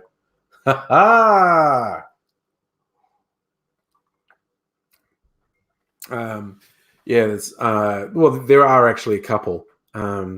One called Arlequin that does the best fucking toasted Jaffle sandwich I've ever had. Charlie, you may be right. Pancake Parlor might be 24 hours. I don't like Pancake Parlor. I think it's really overpriced. I think the food's it's not terrible, but it's ordinary and very overpriced. And I've got a lot of friends who like Pancake Parlor. Not a big fan of it. But yeah, Arlequin is a really nice cocktail bar that also does food 3M. There's one that's like an absinthe bar that does good cocktail. And they do really nice burgers till 3 a.m. But there are a few places in the city that serve food very late. I like that, Stella. An ABC headline. Scott Morrison responds to unwelcome reception from some residents in Cobargo. He's just such a piece of shit. Should I say here? Yes, the state of 2020 is hot, dry, burning, scummers a gutless. Perfect. It's hot, dry, burning, scummers a gutless shit gibbon who hides whenever someone wants to talk to him about leadership positions during national military. He's just the worst. I cannot believe, just from a PR point of view, I cannot believe how badly he's handling this. Like, he's just the fucking worst. He's terrible. So I've heard of a place called A Lot Off Donuts. No, I have not. I don't go out that often, so I tend to find a couple of places. Nobody's saying Scummo's not shit because you can use the fertilizer. He's cat shit. You can't use cat shit as fertilizer. Okay, but way back, growing up in the countries, a friend's grandma, she hated her granddaughter's boyfriend and actually just said, "That boy's cat shit. Can't even put him on the garden. He's useless." So I always remembered that. Really feisty grandma calling a guy cat shit. Oh, yeah, absolutely, Miss Fox. He's definitely writing his own political epitaph. It's just bizarre. Like, I've now seen multiple media outlets saying the guy's fucked. He just has to go. He needs to resign. He needs to admit he is not up to the job because this is his first serious test as a national leader, and he has comprehensively failed. Not just could do better. He has absolutely comprehensively failed. He has so obviously got nothing. He's got absolutely nothing. So yeah, no, he's just the worst. He is so bad. Yes. No, but anyway, hashtag scummo, hashtag catch. Yeah, I reckon I'm going to try and make that catch on Twitter. But I don't remember this old granny referring to someone as cat shit because they're absolutely useless. Can't even use them as fertilizer. So that would be scummo. He's cat shit. Oh God, what were the freaking legendary things? There's this one complete. Was it Prue? Yeah, Prue McSween. She's like this fucking has-been who's, I think, either regularly or occasionally on one of those morning chat shows on a commercial channel, and she's so fucking terrible. And she just says really dumb shit as if that's smart. So it's one thing for someone to say something dumb, and or would this work? And you say, no, that's dumb, if they accept it. But when people say something that's really stupid and they think they've made themselves a really smart thing, like she's going like, oh, all you climate change champions, can you tell me what would stop the fires? Would electric cars stop the fires? And she's going, you fucking idiot piece of shit. Nobody is saying, oh, a carbon price means the fires will go out. More electric cars means no. It's a long-term problem that we've been making worse for decades. So the solutions also need to be long-term. And Scummo can't even deal with short-term or medium-term, let alone long-term. There is a whole bunch of short-term and medium-term things he should be doing now, and he isn't. Look at what Daniel Andrews. Daniel Andrews is attacking the short-term stuff really quite effectively. Hopefully the medium term as well. But the long-term stuff is where leadership's needed, and it's get us off the fucking carbon economy, get us moving towards renewables. Miss Foxification. Okay, I'll throw out. I agree that there is often a lot of gendered abuse of women commentators that's not as fierce as to men. I will go someone who's so much worse as a human, both stupid garbage and says stupid shit that he thinks make him sound smart. Mark Latham. He is the scum of the fucking earth. He's stupid and obnoxious and hateful, and he says stuff that is objectively stupid, and he thinks he sounds smart. That's what bugs me. I say stupid things. Everyone is guilty of saying stupid things from time to time.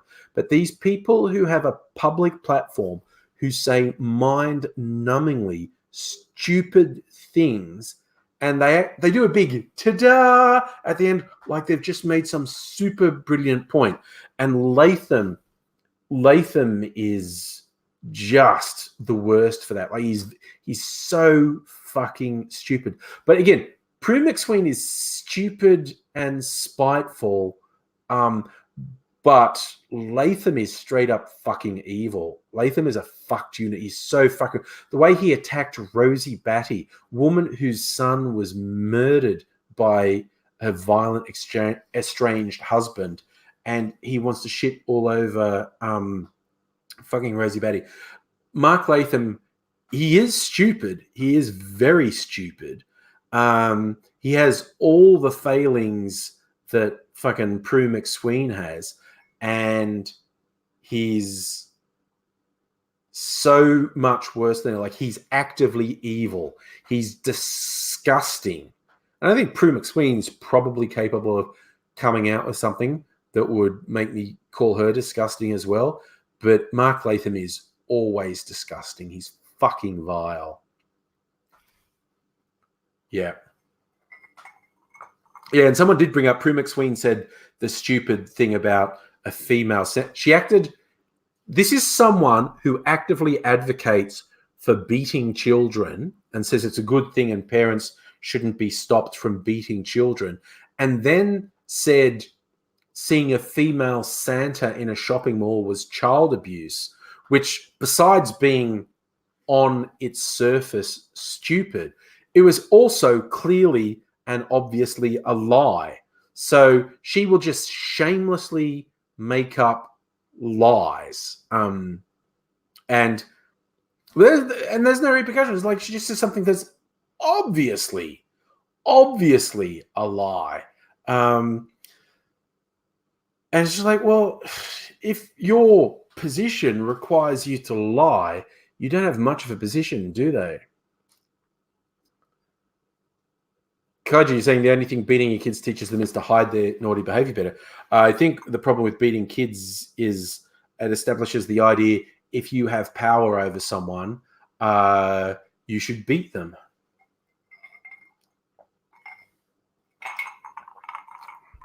That's the worst thing about beating kids, is that you give them the message, if you have power over someone, you can beat them. They can't stop you. So there's that thing. You are right, nobody. There's one. There are a few things Scummo and Latham have in common, both that they're useless, but you would smile if you saw them fall down some stairs. Not saying I'd push them, not saying I'd push them, but it probably would bring a smile if I saw it. Yeah, yes, does that make me a bad person? Yeah, I'm honestly not that great a person, really. I'm really not. That's just, you're being spiteful. The old Schadenfreude, the shameful joy. Yeah, it's kind of shameful admitting that I'd smile if I saw him fall down some stairs. But, I never said I was great. Actually, I probably did. I probably, on multiple occasions, said I was awesome. I clearly can't be trusted. That's what it comes down to. I'm just conscious of my own failings, is what I'm saying. And I'm not afraid to admit them. I'm absolutely not afraid to admit my own failings. But it's like I say, possibly, might laugh if they caught on fire. Yeah, you're right, Charlie. If you hit your kids, why would you wonder if they get in fights at school? Because violence is a solution. Oh, God, Stella, that's a good one. Your uncle had an opportunity once to shove John Howard down some stairs and regrets not doing it. Nobody are willing to stand before God. This is a true story from many, many, many, many, many, many years ago. When I was at uni in Bathurst, which is west of Sydney, across the mountains from Sydney. Sometimes you get an overnight train, ran from the country to Sydney. It was the mail train. It actually took the mail between Sydney and the country centres overnight. It was this old diesel red rattler, and very old functions. And one trip, happened.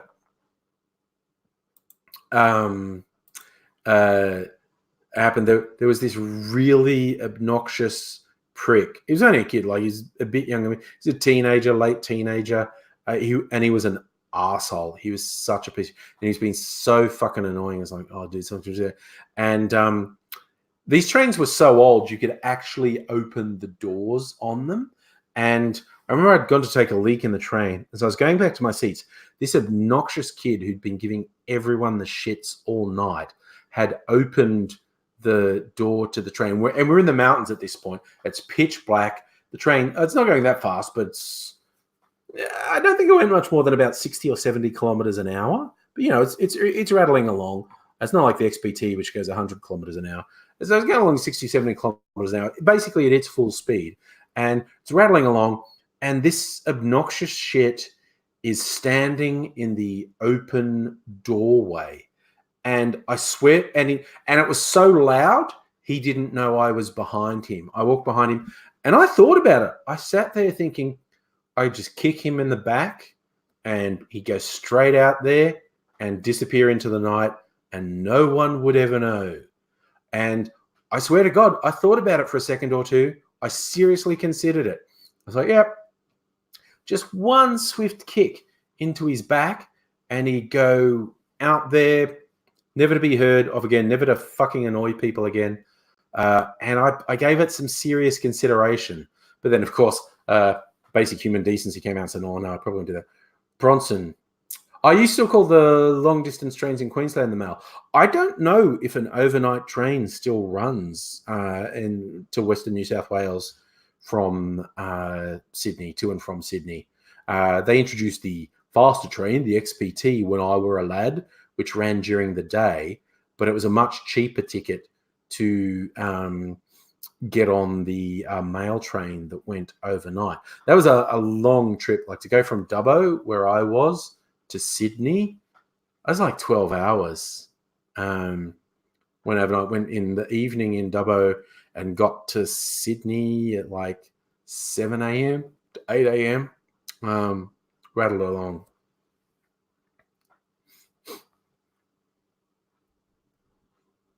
But yes, I look, okay. deep admission, like I smacked my kids usually on like the hand, and it was to get their attention, or smack them on the bum. I didn't like beat them. It was really just to get their attention when they wouldn't like fucking stop doing what they're doing. I mean, I think I upset them more if I shout, which I tried not to do, but kids make you angry. And I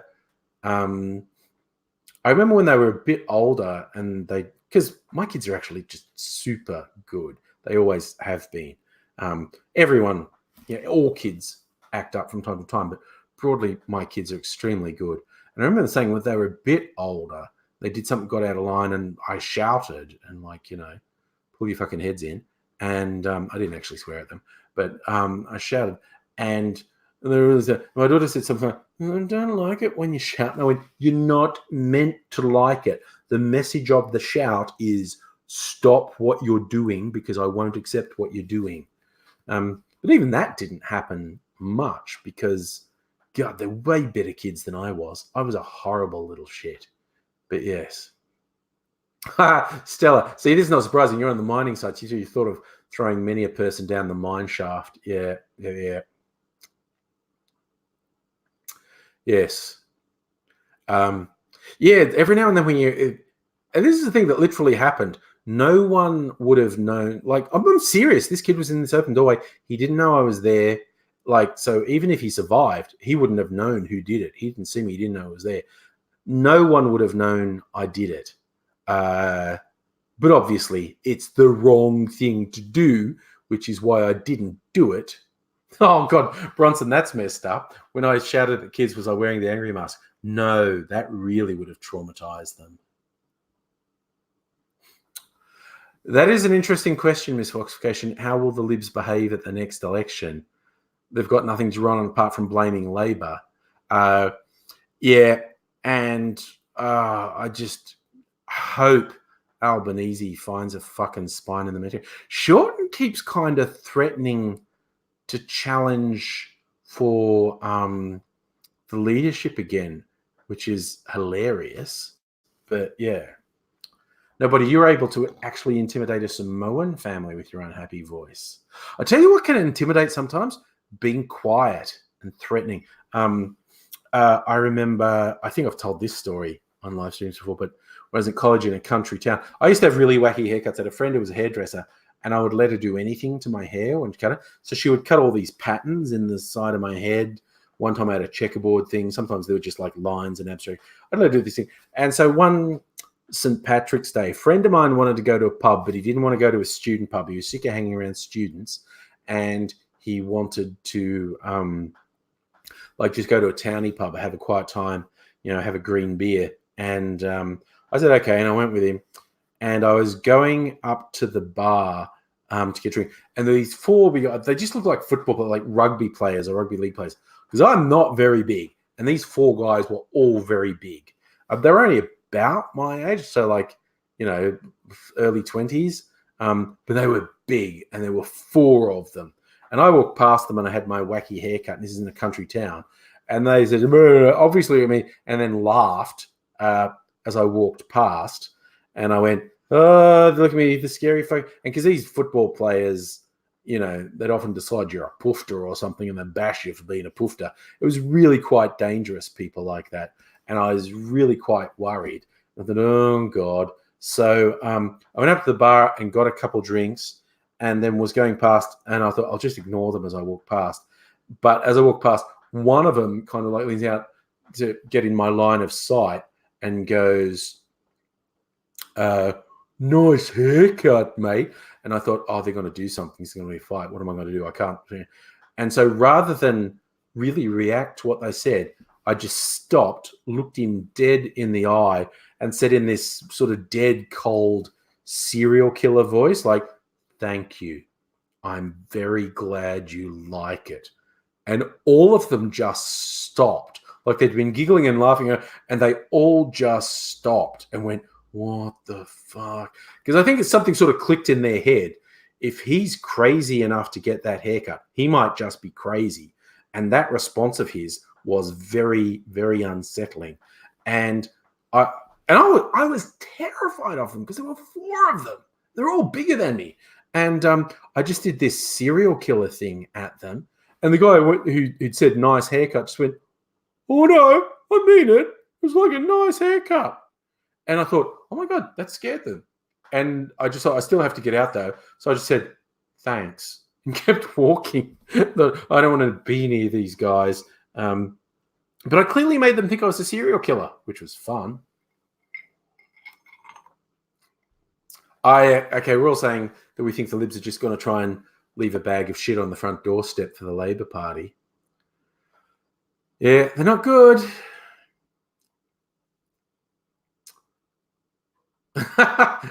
Just sorry, saying Stella's trying to reenact Wolf Creek 2. That's the thing. People go missing. God, in the mining towns, fucking Lightning Ridge, Cooper Pedy, Burke, and all the mining things in fucking Western Australia, and in the wilds of the Northern Territory, people go missing all the time, and they're like never heard of again. And yeah, maybe they're okay, maybe they won't, but yeah, people go missing. That's a thing that happens. Look, yeah, so, but just my ice sphere spontaneously just split in half. I don't know why. I found that interesting. Oh, nobody. That's the best. That's the best.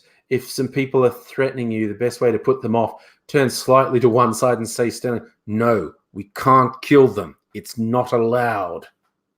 That is a really good plan. I like that one. So asking the question, what do the Libs stand for? Not the everyday person. Well, they lie and say they are the quiet Australians. No, they're just for corporate power, which so is Labor for that matter. But the Libs are absolutely shamelessly in favour of corporate power above everything, above and beyond everything. Labor's very happy for the corporates to do well. Labor and the other neoliberals who masquerade under some charade of being progressive, they're perfectly happy for the big corporates to do well, but the Libs are absolutely shamelessly in the promotion of corporate gain above everything and everyone. It's yeah, I mean, the original, like, people often ask why, because broadly the term liberal is taken to mean easygoing or open-minded or even progressive.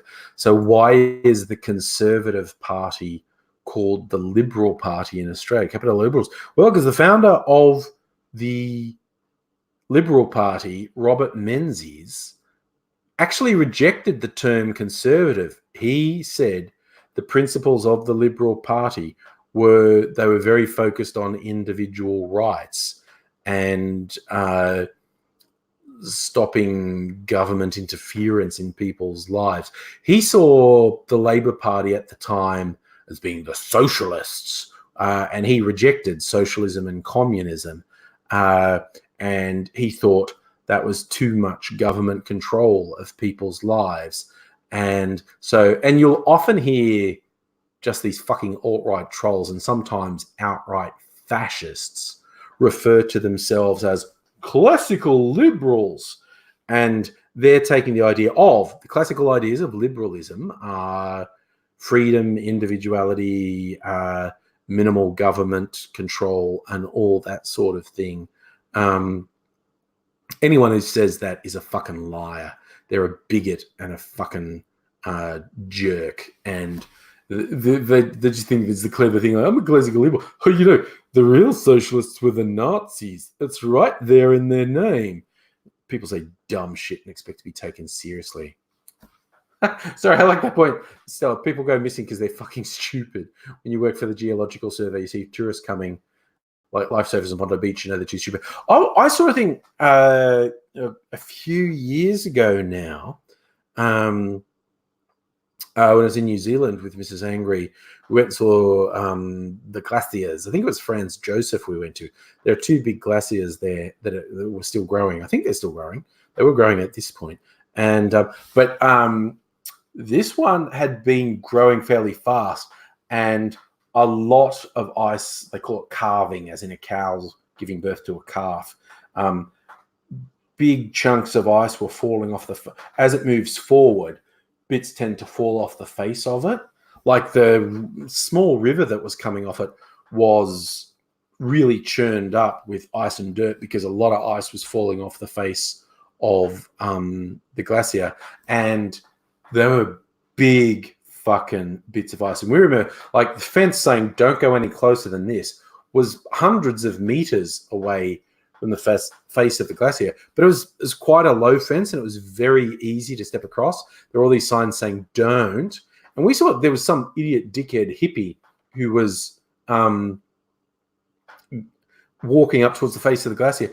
And we saw, like, when he was walking towards a huge motherfucking piece of ice carved off the face of the glacier. It was clearly several tons. It was fucking huge.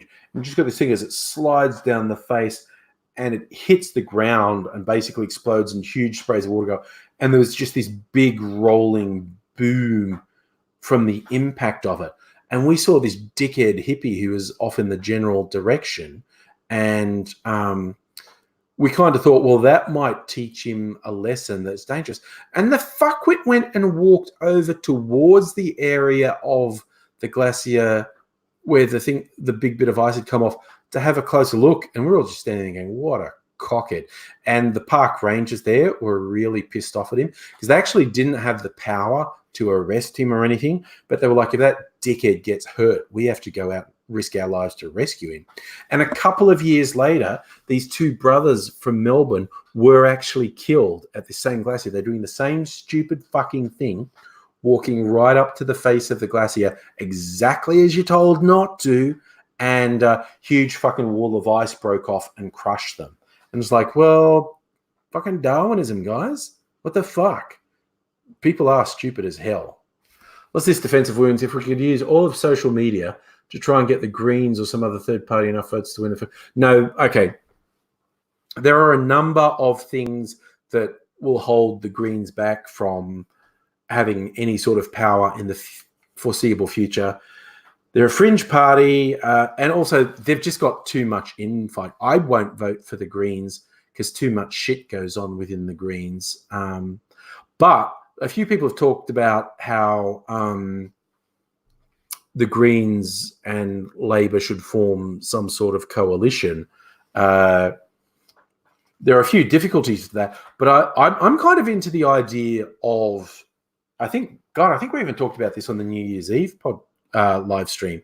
I'm quite into the idea of the Greens and Labor having like an unwilling, like, as they did with Gillard's minority government, actually. I think there's a lot to be said for that. Like, if nobody gets a clear majority, but Labor and the Greens can team up to form a coalition, I think that has a lot of potential to be a good thing. Like, the Greens pressure Labor, like, well, for us to support you, you're going to have to pass a couple of things that we're in favour of. And Labor to kind of keep the Greens in check and say, we can't maintain government if you push extremely radical agendas. So I see a lot of merit in that type of coalition between the Greens and Labor. I don't see the Greens and Labor ever having a formal coalition because, unlike the LNP, there's no delineation. Like, the Nationals say, well, we run in all the country seats and the Liberal run in the city seats. And there's not that sort of delineation with Labor and the Greens. They run for the same seats. And so in elections, they're at each other's throats because they're competing for the same seats. But I think possibly after an election, like an almost unwilling coalition, could be a good thing. Because I have a lot of problems when a country falls into a two-party system. I think there's a lot that's not good for the population in that.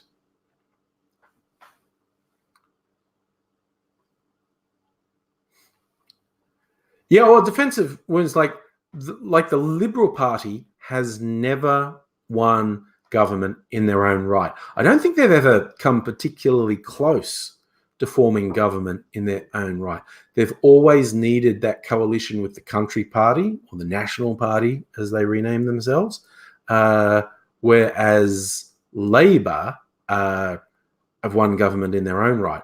But yeah, the idea of Labor and Greens being an almost unwilling coalition, actually happen.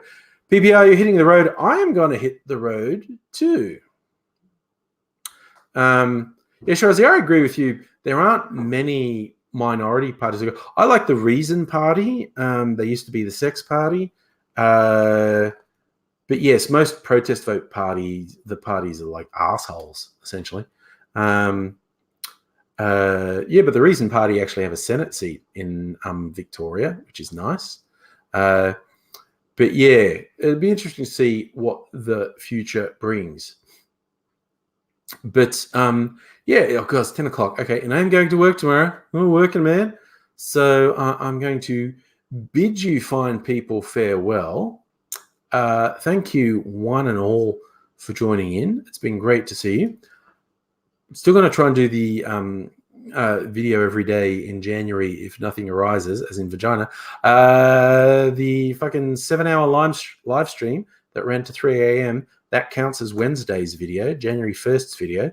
This is January 2nd's video. I'm going to record a video tomorrow. I'm going to see. I might try and record a bunch of videos on the weekend and schedule them. See how that goes. See if I can be motivated, because it's very, very, very easy to get distracted. So we'll see where we go. So good night, one and all. Look after yourselves. Hope to see you again soon. But I will say bye for now as I click the end broadcast.